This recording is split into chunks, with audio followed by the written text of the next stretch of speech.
PSSI resmi mengakhiri kerjasama dengan Patrick Kluivert dan tim kepelatihan asal Belanda dari seluruh level timnas Indonesia menyusul kegagalan lolos ke Piala Dunia 2026. Pemecatan dilakukan setelah Kluivert gagal membawa Indonesia lolos ke Piala Dunia 2026. Skuad Garuda tersingkir setelah kalah dari Arab Saudi 2-3 dan Irak 0-1 di putaran keempat babak kualifikasi grup B pada Oktober ini. Pemutusan kerjasama diumumkan melalui situs resmi dan akun media sosial PSSI. Federasi mengumumkan pengakhiran kontrak ini dilakukan melalui mekanisme mutual termination atau kesepakatan bersama. Patrick Kluivert merespon pemecatan dirinya dari pelatih timnas Indonesia. Melalui unggahan di Instagram pribadinya, Kluivert bilang, "Meskipun saya sangat kecewa dan menyesal karena tidak lolos ke Piala Dunia, saya akan selalu bangga dengan apa yang telah kita bangun bersama. Saya ingin berterima kasih kepada para penggemar, para pemain, staf saya dan Bapak Erick Thohir atas perjalanan yang tak terlupakan ini. Terima kasih Indonesia." Setelah Kluivert dipecat, publik menanti sosok juru ramu baru timnas usai kegagalan timnas ke Piala Dunia 2026. Kini muncul nama-nama yang disebut-sebut bisa menggantikan Kluivert. Mulai dari nama Sinteyong, Jesus Casas, dia pernah melatih Irak dari 2022 sampai 2025. Ada juga nama Timur Kapadze, pelatih timnas Uzbekistan. Sosok lainnya yang bisa mengisi posisi pelatih timnas Indonesia adalah Park Hang-seo, mantan pelatih timnas Vietnam. Analis sepak bola Gita Suwondo menyebut sejumlah nama-nama tersebut bisa dipertimbangkan untuk menduduki posisi pelatih timnas. Jadi kedepannya saya pikir juga harus ada pelatih yang bisa memegang kamar ganti. Artinya benar-benar pemain itu hormat kepada dia. Kemudian dia juga punya track record yang baik. Kalau kita lihat dalam negeri ada Bernardo Tavares yang baru saja mundur dari PSM Makassar. Kemudian mantan pelatih Irak ya, Jesus Casas. Dia juga kan sedang tidak punya pekerjaan sekarang. Kenapa tidak dilakukan? Karena dia bisa membawa Irak sampai sejauh ini, setidaknya masuk ke round 3, dan di round 3 juga cukup berhasil saat itu, walaupun tidak sampai berakhir round 3. Banyak sebenarnya pelatih-pelatih yang lebih punya rekor baik dibandingkan dengan Patrick Kluivert. Kini publik menanti siapa sosok yang akan membersamai timnas dalam agenda terdekat, yakni sejumlah uji coba internasional bertajuk FIFA Matchday edisi November 2025 antara 10 hingga 18 November 2025. Penunjukan pelatih timnas harus segera dilakukan PSSI agar tak mengganggu persiapan. Tim Liputan Kompas TV. PSSI resmi mengakhiri kerjasama dengan Patrick Kluivert dan tim kepelatihan asal Belanda dari seluruh level timnas Indonesia, menyusul kegagalan lolos ke Piala Dunia 2026. Pemecatan dilakukan setelah Kluivert gagal membawa Indonesia lolos ke Piala Dunia 2026. Kemudian siapa yang akan menggantikan posisi pelatih Patrick Kluivert di timnas Indonesia? Kita akan bahas bersama dengan sejumlah narasumber yang sudah hadir dalam sambungan Zoom, saudara. Ada analis sepak bola Ihsan Mahar, kemudian penasihat Semen Padang FC Andre Rosiade, serta Ketua Paguyuban Supporter Timnas Indonesia Ignatius Indro. Selamat pagi Bang Andre, Bung Ihsan, Bung Indro. Selamat pagi. Selamat pagi semua. Ya, pagi di Jepang semua. panas ya Bang, dingin ya Bang Andre, yang dingin gimana sih kebalik. Di Jepang dingin, di sini panas ya gara-gara Patrick Kluivert diakhiri kerjasamanya. Tapi sebelum kita tanya soal penggantinya nih Bang Andre, ini sebenarnya tahu nggak sih dapur di belakang soal pemecatan dalam tanda kutip Patrick Kluivert ini, apakah memang sepihak oleh Erick Thohir atau memang sebenarnya Exco dilibatkan juga gitu? Ya, kalau menurut informasi yang saya dapatkan, informasi ordal yang saya dapatkan, bahwa pemecatan itu tidak melalui mekanisme rapat Exco. Jadi Pak Erick menghubungi Pak Sekjen, lalu Sekjen PSSI berkomunikasi dengan Patrick Kluivert dan kawan-kawan untuk membuat kesepakatan. Itu informasinya. Jadi memang Pak Erick mungkin mendengarkan aspirasi mayoritas rakyat Indonesia yang memang menginginkan pemecatan Patrick Kluivert. Saya rasa bukan Pak Erick saja, sebenarnya Exco mayoritas juga menginginkan pemecatan Patrick Kluivert. Nah, tapi memang belum ada rapat. Tapi kemarin sudah diambil keputusan dan sudah diumumkan. Tentu kita apresiasi Pak Erick dan PSSI yang mendengarkan aspirasi masyarakat ya, bahwa menunjukkan bahwa timnas itu bukan milik 1-2 orang pengurus PSSI, tapi memang milik rakyat Indonesia dengan diputuskannya pemecatan Patrick Kluivert. Itulah informasi yang saya dapatkan mengenai pemecatan Patrick Kluivert itu. Oke, Bang Andre, tapi kan di belakang dapur ini sepertinya ada nih ya, memang suara-suara yang tetap ingin mempertahankan Patrick Kluivert. Bahkan kalau kata Bang Andre juga di beberapa media bilang ada yang berusaha untuk menggiring opini publik gitu. Seperti apa sih sebenarnya Bang Andre? Ya, memang kalau yang ingin mempertahankan jelas ada. Kalau tidak ada yang ingin mempertahankan tentu pas di Saudi kemarin sudah bisa diumumkan pemecatan. Saya kan pemecatan itu tergantung kita ya, tergantung kita. Saya saja 2 kali memecat pelatih di Liga 1 musim lalu dan musim sekarang itu sesaat setelah pertandingan berakhir saya pecat. Gitu. Peluit panjang langsung saya umumkan pemecatan. Jadi kalau soal memecat itu soal yang lumrah di dunia sepak bola kalau kita mau. Nah, permasalahannya kemarin kan di Saudi masih belum mau. Bahkan rapat Exco pun terkesan dalam tanda kutip ada kesannya diulur-ulur gitu loh. Sampai suasana reda dulu, tapi ternyata gelombang tsunami ini semakin besar. Bang Isan, Bang Indro dan seluruh supporter tambah kencang untuk meneriakkan pemecatan Patrick Kluivert. Dan tentu semua pihak stakeholder kan melihat. Dan sekali lagi, timnas ini bukan punya ketua umum dan berapa gelintir exco, tapi punya rakyat Indonesia. Nah, di saat rakyat berkehendak ya tentu mau tidak mau ya PSSI melihat aspirasi mayoritas rakyat. Nah, aspirasi mayoritas rakyat ini yang menyebabkan pemecatan Patrick Kluivert. Meskipun ya masih ada pihak-pihak yang ingin mempertahankan londo-londo gagal ini gitu loh. Ini pihak-pihak ini tuh kemudian londo pelatih Tarkam yang hanya datang di saat mau kompetisi saja gitu loh. Habis itu pulang lagi ke Belanda itu. Nah, ini pihak-pihak yang kemudian katanya dalam tanda kutip ini mempertahankan londo-londo ini siapa saja kira-kira dan seberapa kuat sebenarnya pengaruhnya di dalam PSSI, Bang Andre? Ya, saya nggak etis lah menyebab teman-teman analisa saya. Kalau rapat exco-nya belum ada kan bisa dianalisis. Oke, baik. Saya coba ke Bung Indro. Bung Indro, betul tadi kata Bang Andre, ini adalah tsunami suara dari supporter yang ingin Patrick Kluivert ya mundur, nggak jadi pelatih lagi. Benarkah memang kalau dari teman-teman supporter support dalam hal ini? Kalau saya melihat bahwa pemecatan ini adalah permintaan maaf dari Erick Thohir ya kepada publik sepak bola Indonesia.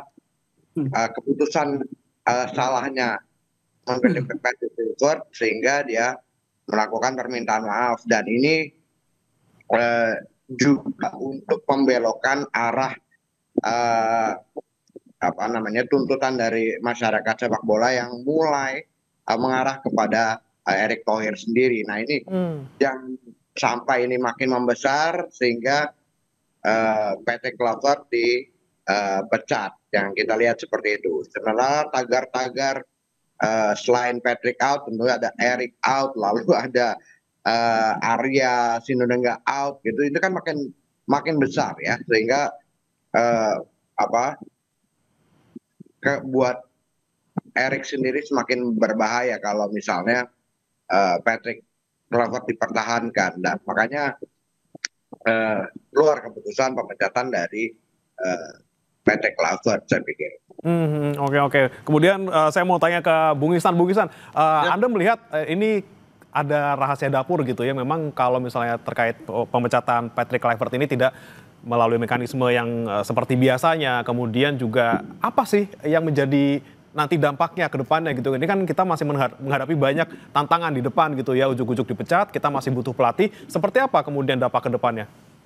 Ya, yang pasti memang kalau tadi dikatakan Bang Andre, bagaimana ini adalah keputusan yang diambil tanpa rapat exco, tapi memang masih ada kemesraan itu. Saya mendengar juga dari teman-teman supporter di Saudi, 1 hari setelah pertandingan kemarin, ini Patrick dan stafnya bersama keluarga pemain dan juga para pemain melakukan gala dinner, mereka tertawa bersama gitu kan, padahal ada 280 juta warga Indonesia di tanah air yang tengah kecewa, tengah bersedih karena kekalahan kita kemarin lawan Saudi dan Irak. Jadi tentu ini adalah eskalasi yang harus diambil oleh PSSI karena melihat dari penampilan kemarin dan melihatnya kemarin staf pelatih dan para pemain plus keluarga pemain yang masih mesra, masih tertawa di Saudi setelah pertandingan dan melakukan gala dinner sebelum mereka berpisah kemarin di Jeddah, tentu itu menyakiti beberapa supporter Saudi.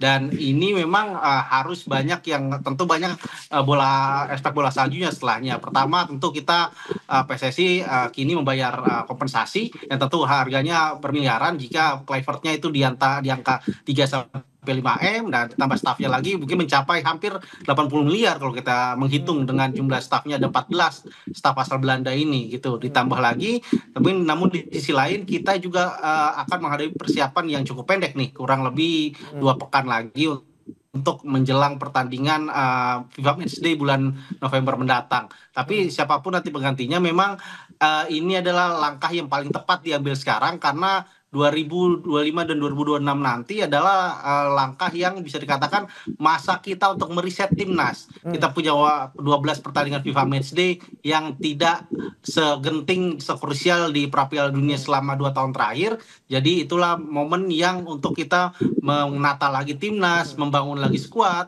dan juga lebih memahami lagi kekuatan di Asia sebelum nanti di akhir tahun kita akan mulai bertarung lagi menghadapi medan yang sangat berat di Piala AFF, dilanjutkan lagi di awal 2027 menghadapi Piala Asia, dan juga mulai Oktober tahun 2027 kita sudah mulai lagi berjuang di kualifikasi Piala Dunia 2030. Oke, masih banyak tantangan di depan gitu ya. Dan tadi soal kompensasi yang menarik ingin saya tanyakan ke Bang Andre. Kalau dari dapur belakang gitu Anda mendengar berapa sih yang harus kita bayar untuk kompensasi ini, walaupun ini kan bahasanya mutual termination gitu ya, bukan pemecatan. Ya tadi kalau secara hitung-hitungan normalnya tadi disampaikan Ihsan bahwa kemungkinan 80 miliar. Tapi kalau ada kesepakatan bersama biasanya kan semuanya dinegosiasikan ya. Saya belum tahu angka pastinya, tapi kan semuanya bisa dicicil ya. Ya. Jadi ini perlu dipahami publik, angka besar itu tidak harus kita bayar dalam langsung ya, tapi dicicil. Makanya waktu saya pernah bilang, oh Pak STY dicicil 12 kali, itu ribut tuh pendukungnya. Nah, padahal saya bicara data dan fakta dan kesepakatan gitu loh. Tapi nggak ada yang percaya sama saya. Tapi alhamdulillah sekarang sudah percaya, ternyata informasi yang Andre bocorkan valid semua gitu. Nah, kalau yang ini saya belum tahu apa kesepakatan resminya, berapa angka, lalu berapa kali cicil saya belum tahu. Nanti insya Allah kita akan cari tahu lah. Tapi yang jelas saya rasa uangnya tidak sebesar yang disampaikan Ihsan 80 miliar itu. Pasti ada kesepakatan bersama, otomatis sudah ada negosiasi angkanya. Gitu. Oke, karena lagi-lagi nih sama-sama keputusan kedua belah pihak gitu ya, mutual termination seperti itu. Oke. Ya apalagi yang mau diharapkan, pelatih yang hatinya tidak ada di Indonesia dan tidak punya waktu di Indonesia, apalagi yang mau diharapkan. Ya, dia hanya datang di saat mau pertandingan, lalu setelah pertandingan pulang. Kan persis seperti pelatih Tarkam yang berapa bulan lalu saya sampaikan, tapi waktu itu saya dibully gitu loh. Oke, ini jadi sebenarnya salah Kluivert atau memang teknis kita juga ada yang perlu diperbaiki sebenarnya, Bung Andre, kalau kita lihat dari pertandingan kemarin. Ini soal filosofi pertama ya, kalau soal Kluivert pelatih Tarkam itu salahnya federasi ya. Federasi tidak tegas dan tidak jelas bagaimana sikapnya terhadap posisi Kluivert. Seharusnya sebagai pelatih timnas Indonesia, head coach, dia harusnya lebih banyak berdomisili di Indonesia. Karena dia harus koordinasi dengan seluruh head coach di Liga 1 dan Liga 2 untuk mensosialisasikan keinginan dia pemain seperti apa dalam berlatih dan juga pola permainan. Itu pertama. Yang kedua, sekali lagi, ini kan permasalahan banyak ya. Mudah-mudahan evaluasi ini secara menyeluruh. Jadi pelatih besok yang terpilih siapapunnya, itu memang harus diberikan kewenangan penuh gitu. Bukan ada intervensi, dan sekali lagi jangan ada manajer di atas manajer gitu loh. Ya, ini yang terjadi kemarin kan. Bagaimana 2S yang saya sebutkan jauh lebih berkuasa dari Pak Marji. Padahal Pak Marji ini udah manajer timnas, ex-ko PSSI, ketua BTN, tapi 2S ini jauh lebih sakti dan berkuasa daripada Pak Marji di timnas. Nah, Pak Marji itu dibutuhkan waktu kalau timnas terpojok, butuh konferensi pers, menghadapi wartawan, pasang badan, namanya Sumarji. Tapi kalau aman-aman, ya 2S ini lah berkuasa. Bahkan itu yang saya sampaikan, Oke, Bang Andre, itu brought up yang 2S ini nanti kita akan bahas nih, Bang Andre, karena menarik sekali. Tapi sebelumnya kita masih bahas soal Kluivert yang baru saja dipecat ini. Saya mau ke Bung Indro lagi. Bung Indro, kalau dari sisi supporter sendiri, kemudian puaskah dengan keputusan PSSI yang memang mungkin mengejutkan gitu ya, tanpa rapat, tanpa istilah mekanisme yang seperti biasanya seperti itu. Apakah sudah puas supporter dengan keputusan yang cepat seperti ini, dan seperti apa kemudian evaluasi yang mungkin dari supporter lihat selama kita gagal kemarin masuk ke Piala Dunia 2026? Ya, kalau dinyatakan puas atau tidak, terus terang kami menyatakan tidak puas ya, karena masih banyak yang harus dibenahi di sepak bola Indonesia. Mulai dari kepengurusan yang tadi seperti banyak masalah yang dikatakan oleh Bang Andre ya. Tapi kan ini juga bagaimana roadmap sepak bola Indonesia ini juga nggak jelas. Apakah pembinaan usia dini ini juga belum terlihat sampai saat ini, lalu juga perbaikan liga sendiri belum terlihat gitu, dan kasus-kasus di PSSI sendiri juga banyak gitu ya. Nah, ini yang pembenahan ini harus dilakukan, dievaluasi secara menyeluruh, dan mungkin juga tidak salah kalau orang katakan bahwa Erik out ataupun PSSI harus direformasi gitu ya. Ini yang permintaan publik ini, saya pikir ini tidak salah juga, karena memang melihat banyak hal yang belum dilakukan oleh PSSI pimpinan Erick Thohir gitu. Oke. Kalau Bung Ihsan juga punya pandangan yang sama, mungkin apakah dengan outnya Kluivert ini dalam tanda kutip bisa menyelesaikan semua masalah ataupun bisa menjadi solusi dari kemarin kegagalan kita di Piala Dunia 2026? Iya, kalau masalah jelas sepak bola Indonesia terlalu banyak masalahnya. Jadi kalau masalah Patrick nih hanya mungkin seujung kuku dari masalah kita, terutama di sistem tim nasional gitu kan. Tapi di luar itu tentu masih banyak PR yang harus dilakukan oleh pengurus. Karena kita ingat sekarang kita sudah punya direktur teknik, Alexander Zwiers, masih ada juga kepala talent scouting, ada Simon Tahamata, plus juga masih ada Jordi Cruyff sebagai penasehat teknis. Jadi kita tidak harus terlalu terlena dengan kondisi sekarang di timnas. Ada 3 sosok itu yang punya tugas sebenarnya lebih berat dibanding Patrick. Bagaimana mereka menata pola pembinaan kita, menata bagaimana kompetisi kita, hingga menata semua sumber daya manusia sepak bola kita seperti pemain, wasit, hingga para ahli-ahli di bidang sport science yang kita butuhkan sekarang. Dan ditambah itu juga timnas ini tentu hanya sebagian kecil, dan itu sebenarnya adalah efek dari semua proses yang harus dilakukan PSSI, seperti mulai pembenahan liga hingga sampai juga pembenahan sumber daya yang tentu dalam beberapa tahun terakhir, 2-3 tahun terakhir bersama Pak Erick Thohir sudah mulai ada langkah untuk pembenahan itu, meskipun juga kita tahu sampai sekarang masih juga belum benar-benar bisa menyelesaikan masalah. Jadi Patrick hanya soal masalah timnas, tapi di luar itu kita nggak boleh terlena karena masih banyak hal-hal lain, sepertinya masalah soal wasit misalnya di Liga Super dan juga di Championship yang masih terus terjadi dalam 2 bulan terakhir. Tentu ini harus jadi pembenahan. Timnas oke, tapi jangan dilupakan juga kita punya masalah yang lebih besar, dan itu pun juga jauh lebih penting dibanding kita sekedar sekarang berdebat soal tim nasional.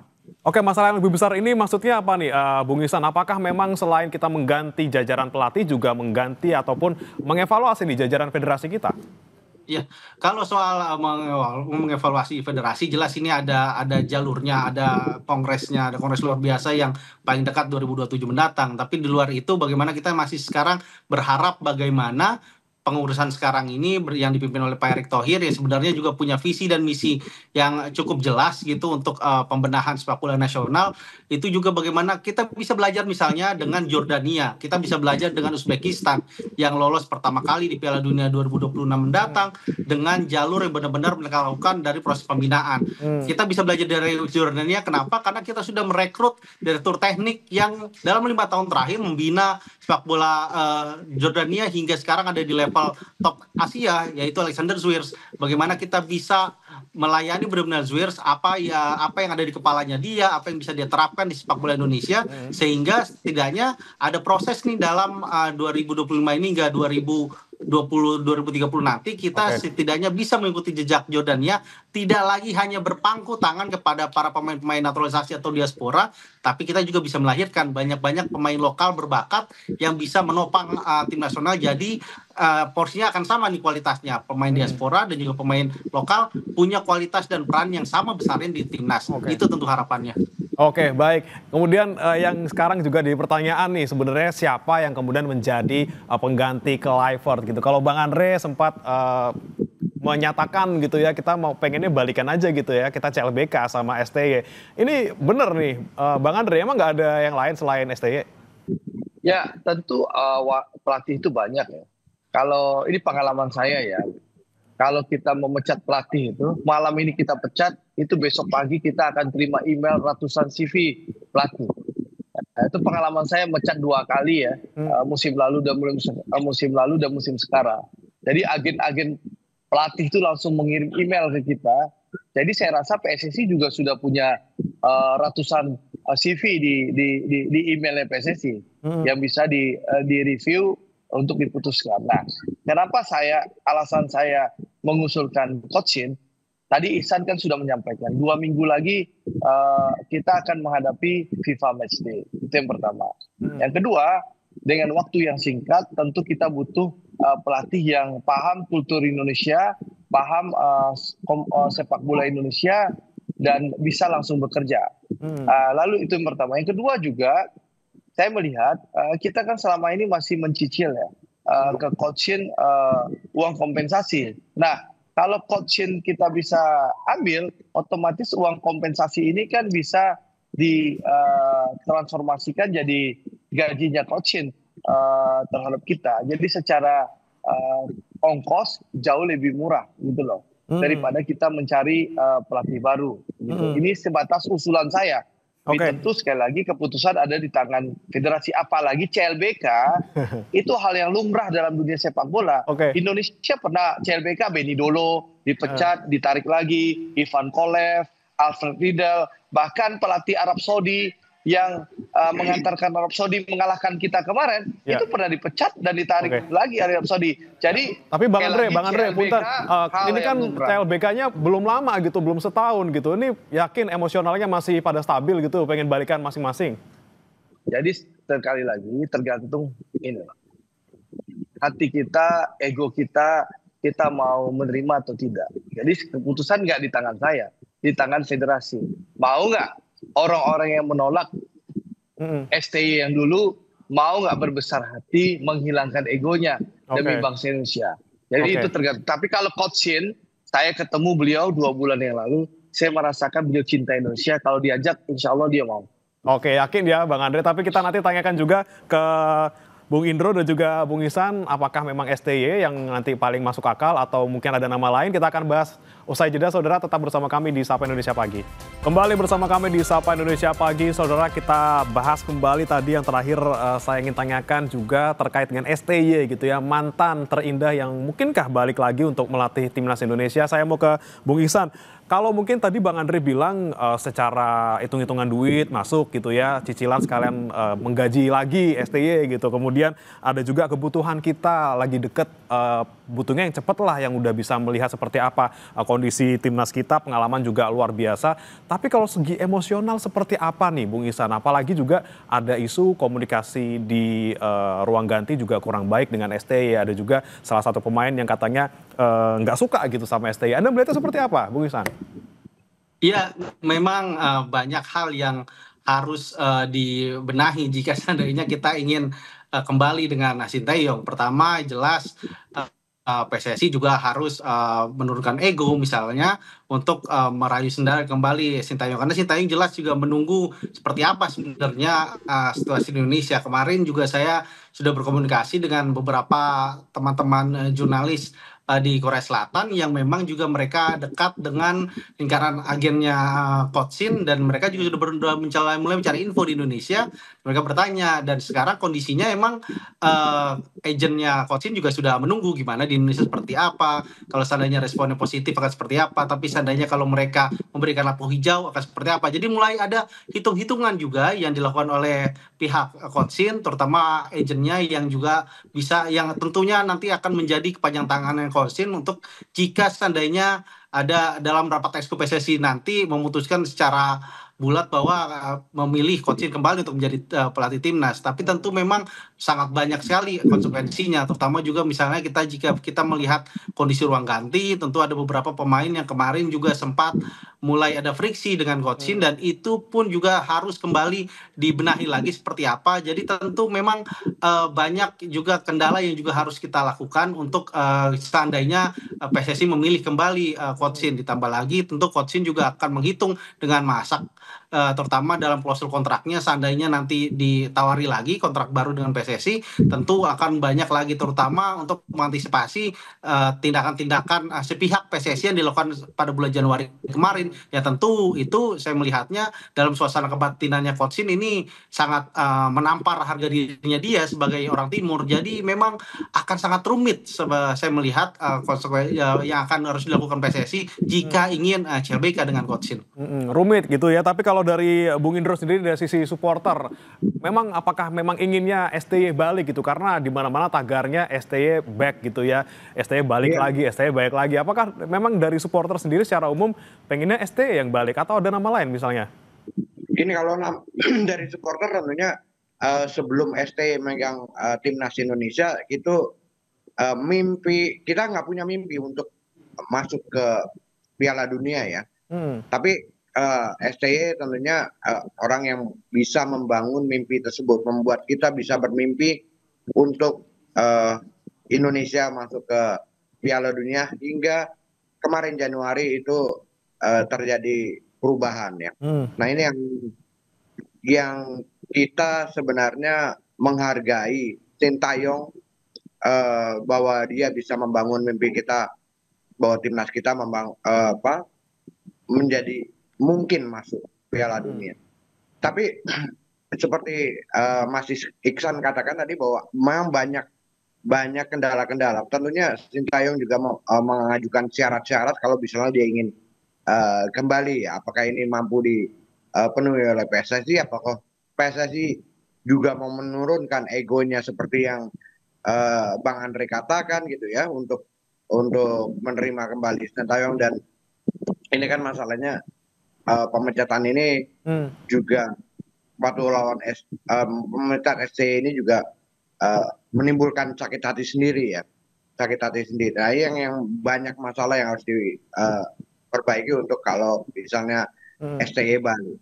Kalau kami sih berpikiran bahwa siapapun pelatihnya ke depannya, track recordnya minimal harus lebih baik dari Patrick Kluivert dan juga STY. Nah ini yang harus dilakukan oleh PSSI gitu Mas. Oke. Saya ke Mas Ihsan lagi. Kalau untuk nama kira-kira selain STY yang mungkin lebih masuk akal dan juga urgent nih kita lakukan sekarang, paling tidak untuk November nanti, atau kita paling tidak nama untuk caretaker dulu deh sebelum ke pelatih utama, ataupun kalau misalnya Bung Ihsan punya nama pelatih utama yang kira-kira paling masuk akal untuk sekarang gitu. Iya, tentu kalau melihat dari kondisi sekarang, kita lihat misalkan masih rumit mencari siapa penggantinya, ya caretaker tentu jadi pilihan yang masuk akal untuk 2 game di bulan November nanti gitu kan. Karena bisa dibilang kita coba aja ini benar-benar meriset timnas dan mencoba banyak pemain lokal di sini, seenggaknya untuk melihat bagaimana mengakar kemampuan mereka. Misalnya sekarang kita kan punya ada beberapa pelatih yang tengah menjadi pembantunya Coach Indra Safri, 2-3 ada Coach Zulkifli Syukur, ada Coach Kurniawan di situ gitu kan. Tapi seandainya jika PSSI butuh pelatih juga yang sekarang available, ada misalnya mantan pelatih PSM Makassar, Bernardo Tavares, yang juga sedang nganggur. Dan kalau ibaratnya dalam profil LinkedIn sekarang Coach Bernardo, saya mendengar dia udah open to work, udah membuka kesempatan sebesar-besarnya jika ada yang ingin memberikan penawaran kepada dia gitu. Jadi ada beberapa nama, 3 nama itu yang bisa jadi pertimbangan. Tapi jika dipilih untuk siapa yang akan tetap menjadi pelatih, tentu pelatih asing masih jadi pilihan utama. Dan kalau saya melihat juga misalkan sekarang kemarin kita setelah berkiblat kepada Korea Selatan bersama Coach Shin, kemudian berkiblat kepada Belanda bersama Coach Kluivert, saya melihat sekarang lebih baik kita juga berpindah kiblat kita. Salah satunya opsi yang bisa dipilih adalah Jepang. Kenapa Jepang? Karena secara hubungan PSSI dengan JFA itu kan sudah mulai banyak sekali kolaborasi sekarang dalam pembinaan wasit, dalam pembinaan sepak bola putri juga kita berkiblatnya sekarang ke Jepang. Jadi mengapa tidak kita juga mencoba pelatih Jepang yang sudah punya pengalaman internasional, dan juga yang paling utama tuh kita butuh pelatih yang sudah mengenal kultur persaingan di Asia, karena kita tahu Asia itu kan sepak bolanya sangat beragam, adalah benua atau kontinental yang paling punya warna sepak bola berbeda dibanding benua-benua lain. Dan seperti misalnya di Timur Tengah berbeda, di Asia Timur berbeda, di Asia Tenggara juga berbeda, bahkan di Asia Selatan, di Asia Tengah itu juga berbeda jauhnya. Dan kita perlu pelatih seperti itu.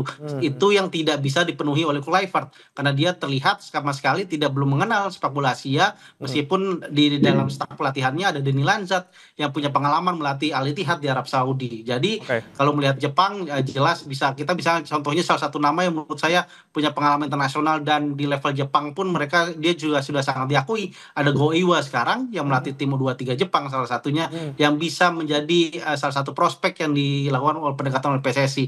Di luar itu ada tadi juga kita lihat ada nama seperti Jesus Casas yang bersama Irak juga sudah terbukti bisa bersaing di level Asia. Tapi ada juga, saya juga bisa menyoroti salah satunya adalah mantan pelatih timnas Irak, Felix Sanchez, yang membawa Qatar pertama kali juara Piala Asia, dan juga dia membawa Qatar di Piala Dunia 2022 lalu. Secara dalam track record, Felix ini adalah mantan direktur di La Masia, Akademi Barcelona, dan juga Akademi Aspire Academy yang ada di Doha. Jadi secara track record Felix ini juga cukup baik, tahu persaingan Asia, dan juga bicara soal pembinaan usia dini, dia juga punya concern yang sangat luar biasa di pembinaan usia dini, bagaimana dia meriset ulang saat itu pada 2010 pembinaan di Qatar, hingga sekarang Qatar menjadi salah satu kekuatan baru di Asia. Banyak opsi yang bisa kita pilih gitu ya, selain SDY tentunya. Nah, saya mau ke Bang Andre ini terkait tadi yang sempat tertunda soal 2S ini yang membuat penasaran. Mungkin banyak yang sudah menebak-nebak siapa 2S ini, dan mungkin Bang Andre juga nggak mau bocorin di sini namanya siapa. Tapi sebenarnya peran apa yang diambil 2S yang dimaksud di dalam PSSI ini sehingga kemudian tadi bisa mempengaruhi lebih dari Kluivert-nya sendiri? Ya, saya ingin sampaikan bahwa 2S ini berperan melebihi Pak Marji ya. Jadi peran manajer timnas itu diambil alih oleh 2S ini. 2S ini yang menentukan jalannya manajemen timnas PSSI selama ini. Kalau Pak Marji itu jauh di bawah mereka. Nah, contohnya kan sudah jelas bahwa seperti podcast sesaat sebelum lawan Irak, setelah lawan Saudi kita kalah itu bisa ada podcast ya, dan itu tanpa izin Pak Marji, tapi izin 2S ini. Lalu juga posisi Pak Marji misalnya di bench waktu lawan Australia itu, Pak Marji itu duduk di pojok sebelah kitman, dibandingkan Sofian. Itu yang duduk Sofian itu yang duduk di sebelah para pelatih. Jadi memang luar biasa. Jadi menurut saya ke depan ini juga akan harus dibenahi manajemen timnas. Jangan ada lagi manajeran di atas manajer timnas. Jadi nggak sehat akhirnya polanya seperti itu. Oke, baik. Saya ke Bung Indro. Bung Indro, kalau melihat tadi ada dalam tanda kutip ini bukan permainan ya, seperti ya kasakusuk lah di dalam PSSI sendiri dan juga terutama dalam timnas gitu ya. Kedepannya seperti apa Bung Indro harapannya agar ya jangan sampailah kita gagal lagi untuk nanti kualifikasi yang lainnya? Iya, saya pikir ini kan sebenarnya nggak jauh beda dengan adanya mafia sepak bola ya. Bagaimana orang-orang di luar tim sebentar, saya izin bisa pamit dulu nggak? Karena acara saya udah mulai. Oke, siap Bang Andre. Saya pamit ya. Siap Bang Andre, terima kasih sudah bergabung di Sapa Pagi. Terima kasih. Ya silakan. Terima kasih Bang Andre. Baik, lanjut Bung Indro silakan Bung. Iya, bahwa ini banyak hal ya, seperti kalau misalnya ada orang-orang di luar tim kepelatihan ataupun manajerial timnas ini bisa memiliki pengaruh seperti itu kan, ini sangat berbahaya ya. Harusnya PSSI sebagai federasi bisa menindak orang-orang seperti ini, jangan malah membiarkan. Nah, hal-hal seperti ini yang kita tidak ingin ke depannya terjadi lagi tentunya. Nah, apakah memang Erick Thohir dan juga para exco ini mampu? Nah, ini yang menjadi pertanyaan besar. Kalau tidak mampu ya lebih baik mundur gitu kan.